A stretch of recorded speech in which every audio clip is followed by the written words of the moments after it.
Bueno, hemos visto cómo se trataban más o menos las encomiendas. Bueno, tenían sus aspectos positivos, tenían sus aspectos negativos. Bien, pues como todas las cosas en la vida. No obstante, parece que en medio de esta situación, más o menos normal, comenzó también a desarrollarse el abuso, la especulación, el engaño. Pronto empezaron también las denuncias. El dominico Fray Antonio de Montesinos, el domingo antes de Navidad de 1511, proclamaba en su sermón: como los tenéis tan opresos y fatigados, sin darles de comer ni curarlos en sus enfermedades, que de los excesivos trabajos que les dais incurren y se os mueren, y por mejor decir los matáis por sacar y adquirir oro cada día. ¿Y qué cuidado tenéis de quien los doctrine y conozcan a su Dios y Creador, sean bautizados, oigan misa, guarden las fiestas y domingos? Estos no son hombres, no tienen almas racionales, ¿no estáis obligados a amarlos como a vosotros mismos? ¿Esto no entendéis? ¿Esto no sentís? ¿Cómo estáis en tanta profundidad de sueño, en tan letárgicos dormidos? Tened por cierto que en el estado en que estáis no os podéis más salvar que los moros o turcos que carecen y no quieren la fe de Jesucristo. Y en una nueva homilía amenazó a los españoles con negarles la confesión y la absolución si persistían en el maltrato a los indios, diciéndoles que podían dar cuenta de todo esto a las autoridades españolas. Excesos. Sí, sí. Excesos. ¿Cuánto conocemos eso de hoy? Inadmisibles excesos de los o de algunos encomenderos que eran punibles por ley, como señala Fray Antonio de Montesinos, y que, como señalamos, acabaron siendo perseguidos y castigados. Estos abusos se achacaban a los encomenderos y, como consecuencia, en lugar de pedir responsabilidades a estos, algunos denunciantes, como el danzarín tan conocido por ahí, Bartolomé de las Casas, ponían en entredicho la idoneidad de la encomienda. Desde un principio se cuestionó si la corona tenía derecho a la misma o no. La cuestión consistía si con la encomienda se privaba de libertad al indio o no.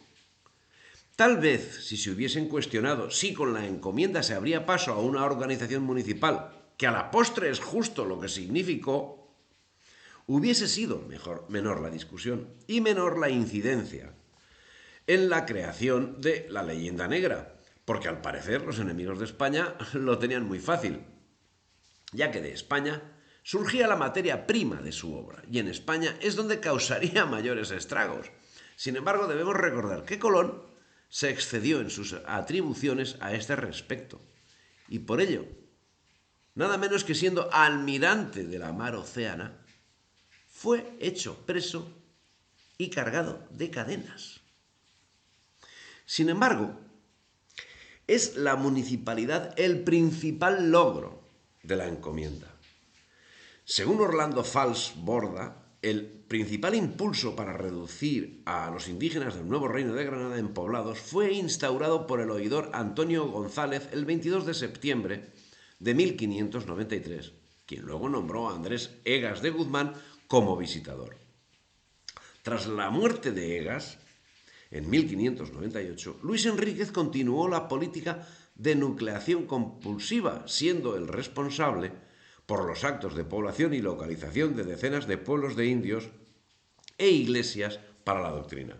Solo la provincia de Tunja ordenó la nucleación en Sora, Cucaita, Samacá, Sáchica, Oicatá, Soracá, Cómbita, Chivatá, Boyacá, Motavita, Ramiriquí, Viracaachá, Siochoque, Pesca, Iza, Cuitiva, Tópaga, Gámeza, Busbanza, Socotá, El Cocuy, Soata, Sátiva, Duitama y Paipa durante 6 años de visitas. En cada pueblo se reducirían 3 encomiendas, en promedio. ¿Era este un caso aislado? Parece que no. Baste otro ejemplo. En el caso del nuevo Reino de Granada, la aplicación de las ordenanzas de Felipe II implicó la jerarquización del espacio de los pueblos y del territorio. Como el territorio era considerado una sucesión de superficies bidimensional, las áreas inclinadas no fueron consideradas relevantes para los conquistadores. Esta concepción chocaba con el uso de los nativos americanos, quienes aprovechaban la variabilidad climática causada por la elevación del terreno en las zonas tropicales para conseguir una mayor variedad de productos alimenticios y de uso ritual. En su visita, Enríquez encontró la población dispersa, algunas iglesias construidas con paja y con adobe, con cimientos de piedra. Luego determinó que los indígenas debían concentrarse en pueblos, localizados en lugares planos con abundancia de agua y madera con buenas condiciones de temperatura y humedad. En otros casos, eligió entre varios asentamientos indígenas vecinos uno equidistante para que los muiscas pudiesen atender los santos oficios sin necesidad de recorrer enormes distancias. A veces mandó mejorar las iglesias de paja y otras veces ordenó su traslado. Un ejemplo de cómo eligió el oidor el lugar para concentrar los indígenas de varias encomiendas se encuentra en el auto de población de Boyacá. Y para su conversión y aumento conviene se junten todos en un sitio, y consta que Boyacá es bueno, sano, enjuto y abundante de agua y leña. Por tanto, mando que los dichos indios, pertenecientes a Boyacá y a sus parcialidades, se recojan, junten y pueblen en este sitio de Boyacá. Y los de Pachaquira, Guatatibe y Soconsaque se junten y poblen y hagan sus casas y bohíos en el sitio mejor, más cómodo y llano y más cercano a la iglesia de Yahareque, cubierta de paja, donde al presente son doctrinados, poblándoles y señalándoles sus casas y solares y la tierra necesaria por barrios y calles con distinción de cada pueblo.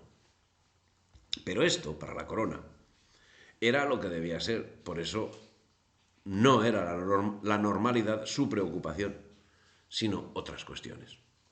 Ya en 1501 la corona, alarmada ante las numerosas noticias de maltratos hacia los indios, enviaba a un visitador de excepción, Nicolás de Obando, exacto conocedor del sistema de encomiendas, con instrucciones precisas para ordenar la administración de la española. Su obligación sería velar por el buen trato de los indios y atajar los excesos, tratando con los caciques los extremos de la legislación e instándoles a denunciar los agravios recibidos. Sobre las referencias que los abusos que los encomenderos cometían sobre los indios, más que referirnos a la fábula contada por Fray Bartolomé de las Casas, nos referiremos a las denuncias presentadas por otros que, sin tanta literatura contradictoria y con datos algo más precisos, aunque cargados de fuentes de dudas al no indicar el lugar exacto ni cuándo ni con quiénes fueron cometidos, abonan que hubo abusos llevados a cabo en algunos lugares sin determinar.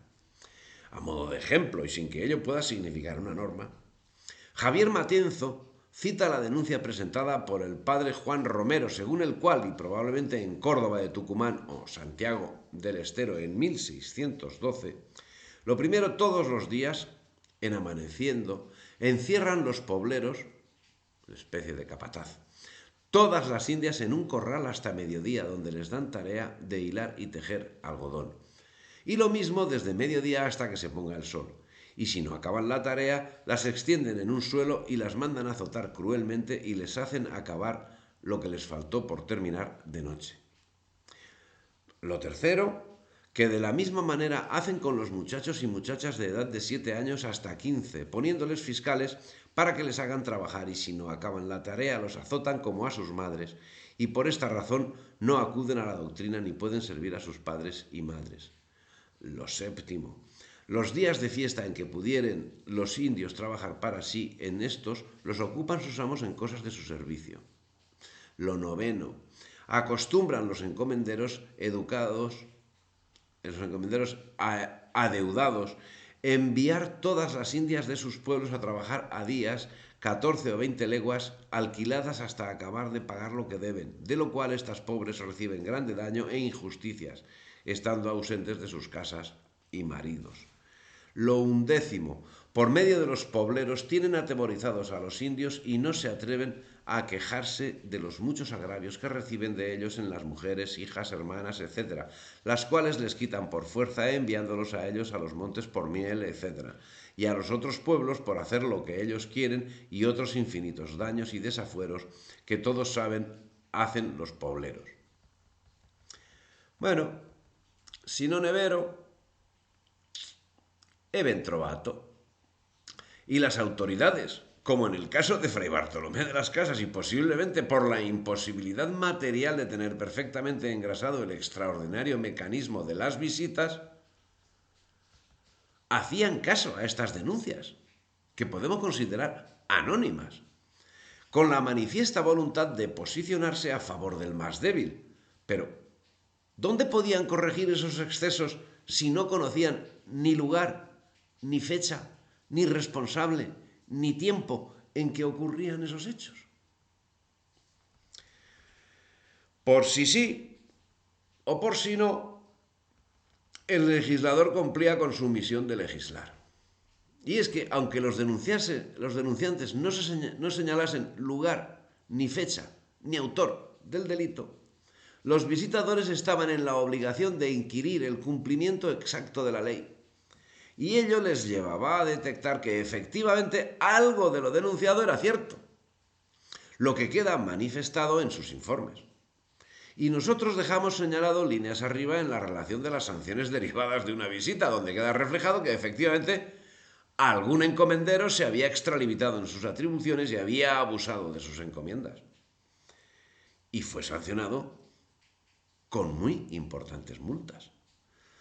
En ese sentido, Juan Ramírez de Velasco, gobernador, capitán general y justicia mayor del Río de la Plata y Paraguay, el 1 de enero de 1597, emitió unas ordenanzas en las que señalaba: y porque no hay orden ni tasa en el trabajo de los indios y los dichos encomenderos se sirven de ellos todo el año, los hacen trabajar en sus labores y granjerías, así en sus pueblos como en las ciudades, ordeno y mando que todos, más de tan solamente 4 días cada semana que sean, y se entiendan los lunes, martes, miércoles y jueves, y en ellos les puedan ocupar en el trabajo de sus haciendas, labores y granjerías los viernes y sábados, dejen a los dichos indios y a sus mujeres y hijos entender en la labor y beneficio de sus chacras.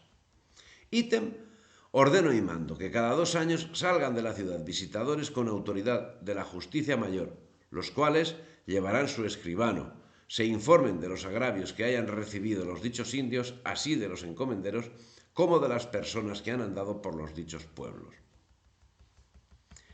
Y bueno, hasta aquí puedo contar.